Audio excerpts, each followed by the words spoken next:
এই দিদি, আর কতক্ষণ মুখ ফুলিয়ে বসে থাকবি বলতো? কোনো উত্তর নেই। আচ্ছা, ভুল হয়ে গেছে মানছি, কিন্তু তাই বলে একটা কথাও বলবি না? সামনের মেয়েটা একইভাবে বসে রইল, মুখটা অন্যদিকে ঘোরানো, হাতে একটা রাখি, খুব সাধারণ একটা রাখি, লাল আর সাদা সুতোর মধ্যে ছোট্ট একটা নীল পুঁতি। অয়ন এবার একটু এগিয়ে গিয়ে বলল, দেখ, আমি কিন্তু ইচ্ছে করে যাইনি সেই দিন। তবুও কোনো উত্তর পাওয়া গেল না। সেই দিন খেলাটা শেষ হয়ে গিয়েছিল, বন্ধুরা সবাই দাঁড়িয়েছিল। আমি ভেবেছিলাম 5টা মিনিট খেলেই চলে আসব, কিন্তু তুই তো জানিস আমি একবার খেলতে নামলে আর। অয়ন হঠাৎ থেমে গেল। মেয়েটি এখনো চুপ করে বসে আছে, কোনো জবাব দিল না। অয়ন এবার হাসার চেষ্টা করে বলল, ঠিক আছে, তুই রাগ করেছিস, কর, কিন্তু আজ তো রাখি, আজও কি আমার সঙ্গে কথা বলবি না?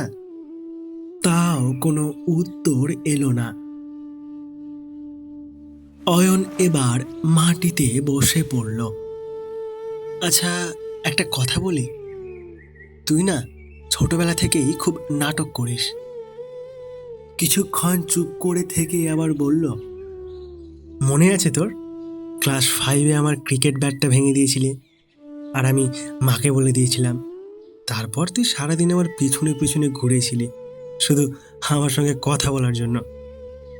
তার ঠোঁটে এবার সত্যিকারের একটা হাসি ফুটল। আজ বুঝতে পারছি তখন তুই কতটা বিরক্তিকর ছিলি।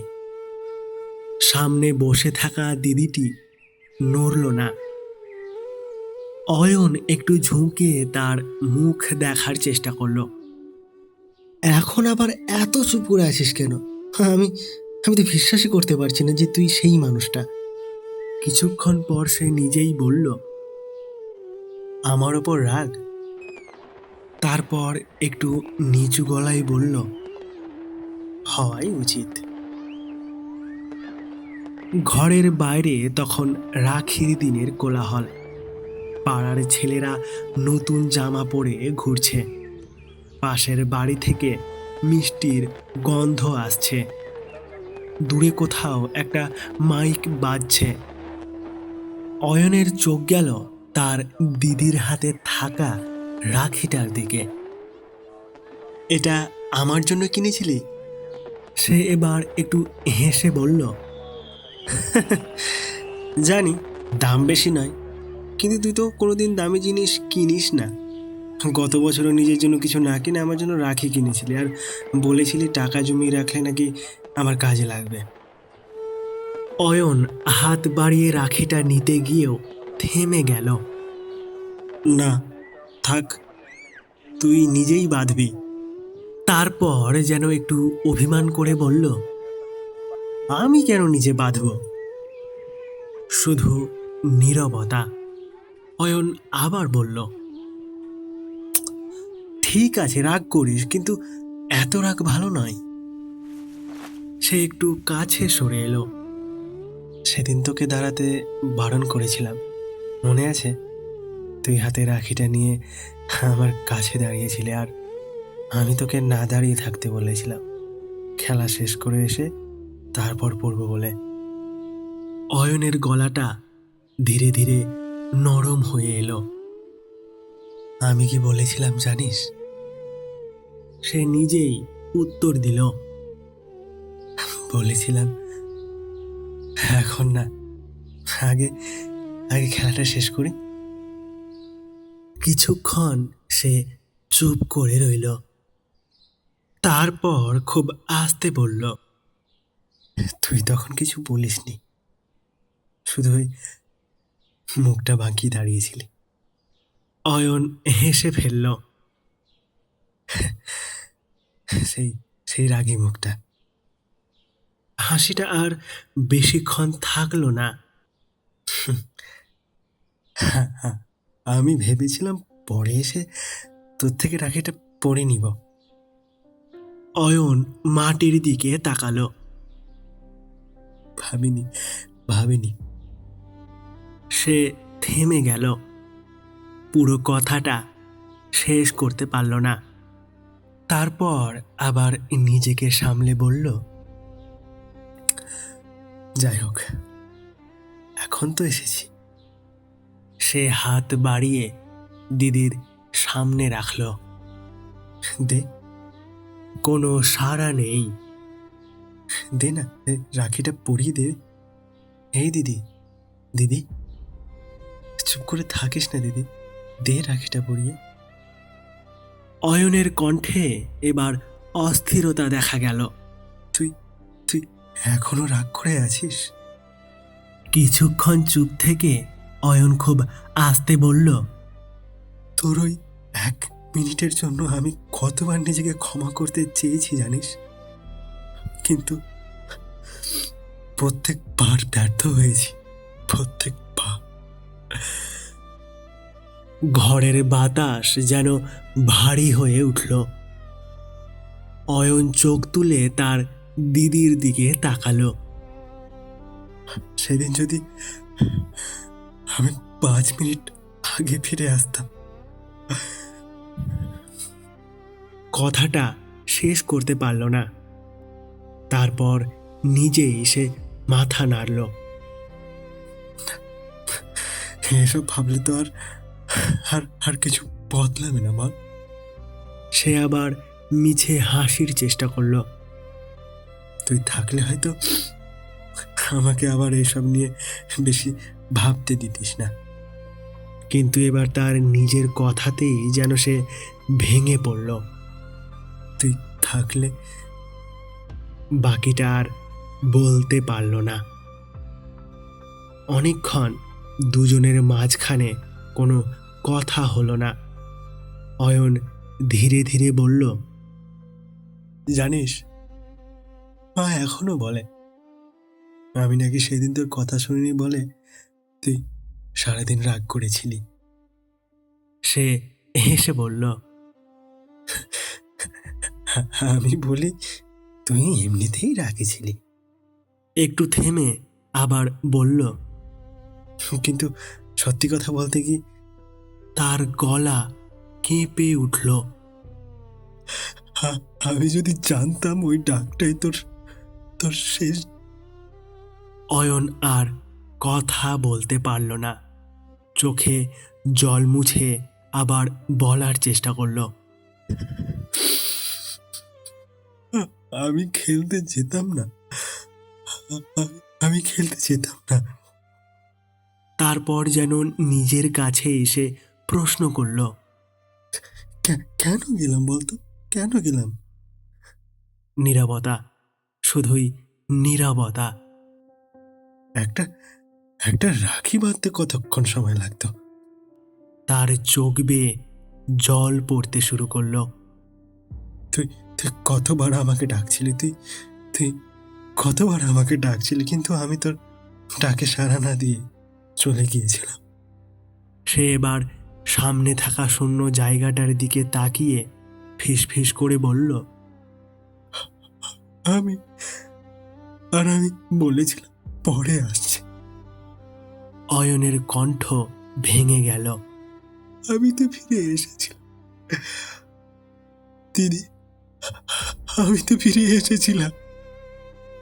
কয়েক সেকেন্ড থেমে সে আবার বলার চেষ্টা করল, কিন্তু তুই তখন আর ছিলি না।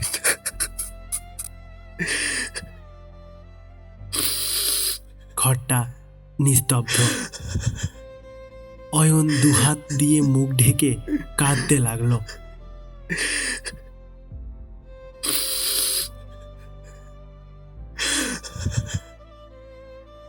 অনেকক্ষণ পর চোখ তুলে সে আবার বলল, আমি জানতাম না তোর শরীরটা হঠাৎ হঠাৎ এত খারাপ হয়েছে।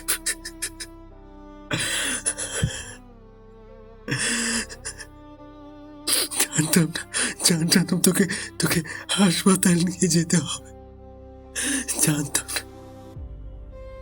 সে আরেকবার থেমে গেল। জানলে কি আর আর আর যেতাম।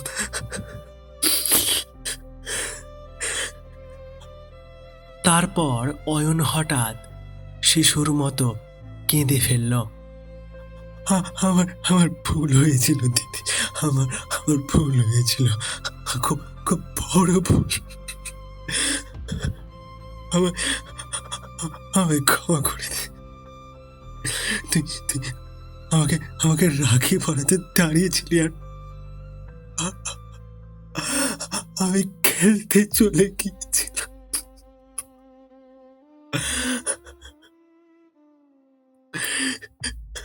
তুই তুই তুই তুই তুই সেই কারণে রাগ করে পৃথিবী ছেড়ে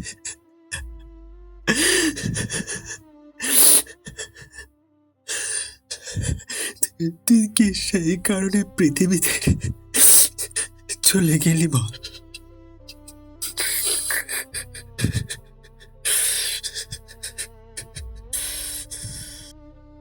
কোনো উত্তর নেই। অয়ন কাঁদতে কাঁদতে হাত বাড়িয়ে দিল। তারপর থেমে গেল সে, কারণ সেই হাতের সামনে কেউ নেই, শুধু একটা পুরনো ছবি। ছবিতে নীলা হাসছে, আর ছবির পাশে প্রতি বছরের মতো রাখা আছে একটা নতুন রাখি। অয়ন চোখ মুছে ছবিটার দিকে তাকালো। তুই 2-3 বছর ধরে নেই। কথাটা বলতে গিয়ে তার গলা আটকে গেল। তবু আমি প্রতি বছর এই রাখিতে তোকে তোকে একই কথাই বলি। সে একটু হেসে কান্নার মধ্যেই বলল, তুই কি এখনো আমার উপর রাগ করে আছিস? তারপর নিজের হাতটা ছবির সামনে বাড়িয়ে দিল। এবার আর বাঁধবি না। শুধুই নীরবতা, এক অন্তহীন নীরবতা। অয়ন নিজেই রাখিটা হাতে বেঁধে নিল। ঠিক মতো বাঁধতে পারল না সে। রাখিটা বেঁকে গেল। সে তাকিয়ে থেকে আস্তে বলল, দেখলি, তোর মতো করে বাঁধতে পারলাম না। তারপর ছবিটার দিকে তাকিয়ে বলল, আগামী বছর আবার আসব। কিছুক্ষণ পর খুব নিচু গলায় যোগ করল, তুই শুধু রাগ করে থাকিস না। অয়ন উঠে দাঁড়ালো। দরজার কাছে গিয়ে আবার একবার পিছনে তাকালো। ছবির পাশে রাখা পুরনো বাক্সটার ভেতর এখনো সেই রাখিগুলো আছে। 1, 2, 3টে। প্রতি বছর অয়ন একটা করে রাখি কিনে আনে। প্রতি বছর একই জায়গায় বসে, প্রতি বছর একই কথাগুলোই বলে, আর প্রতি বছর শেষে নিজের হাতেই একটা রাখি বেঁধে নেয়। কারণ তার দিদি তাকে আর কোনোদিন রাখি পরাতে পারবে না। তবু অয়নের কাছে রাখির দিনটা এখনো শেষ হয়ে যায়নি। কারণ কিছু মানুষ পৃথিবী থেকে চলে গেলেও তাদের জন্য অপেক্ষা করার অভ্যাসটা থেকে যায়। আর কিছু ভুল মানুষ সারা জীবন শুধরে নিতে চায়, যদিও জানে যার কাছে ক্ষমা চাইতে হবে সে আর কোনোদিন ফিরে আসবে না।